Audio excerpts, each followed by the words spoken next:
Құрметті оқушылар, Бұғыбаев Құрманқұл ағаларыңыз, Ұлы Отан соғысының ардагері. Құрметті оқушылар, ең алғашқы Қордай ауданындағы алғашқы мектеп, алғашқы қазақ тілді мектеп біздің ауылда ашылған. 100 жылдық тарихы бар мектеп.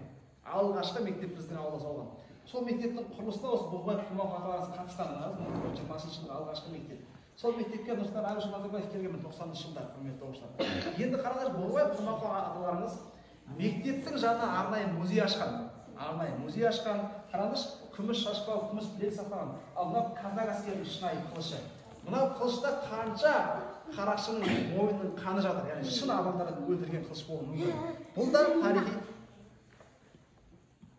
Бұл да бір тарихи жәдігерлер. Сол уақытта ақшалардың барлық сақталған, қараңыздаршы, және Бұғыбаев Құрманқұлдың алған барлық наградтар сақталып тұр, құрметті оқушылар. Мынау әскери билет қараңызшы, мына бір военный билет деп тұр, шеті мүжілген, мына бір тұрған сұр, сол сұр Бұғыбаев Құрманқұл аталарыңыз өзінің бір естелік деген кітабында былай жазады: мен жаудың қолына тұтқынға түспеспін соғыс барысында. Маған жараланған оқ тиді дейді. Сол оқ тиген кезде оқтан қорықпаған осы менің әскери билетім дейді. Мына бір бұрышына оқ тиген екен, құрметті оқушылар. Солайша Бұғыбаев Құрманқұл аталарыңыз отан алдындағы борышын, мемлекетіміздің кеңес одағының әскери борышын осындай керемет ерлікпен қорғап қалған азаматтардың бірі. Түсіндіңдер ме? 1884 жылы Батымалақ ауылына дүниеге келген. Бұл музейге бардыңдар ма жаңа? Иә. Осы музей Кенен Назарбаев музейдің екінші жалғасы.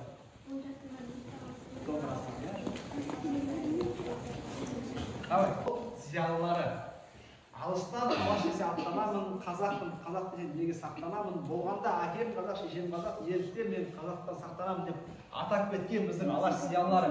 Бұлардың әрқайсысы елім, жерім, қазақ халқының көзі ашық болып, барлығы білімді, сауатты болу үшін қызмет атқарған, құрметті балалар. Қараңыздаршы, мына бір әрқайсысының қайтыс болған жылдары, құрметті балалар, бір-біріне өте жақын. Бұлардың барлығы өкінішке орай солақай саясатты салдарынан халық жауы ретінде репрессия құрбанына атылып кеткен, құрметті оқушылар. Ал мынау белгісел деп аталатын биыл, құрметті оқушылар, қазіргі тілмен айтқанда барыс ет. Мектепте жүргеніміз оңай емес. 33 бала. Жақсы, рахмет.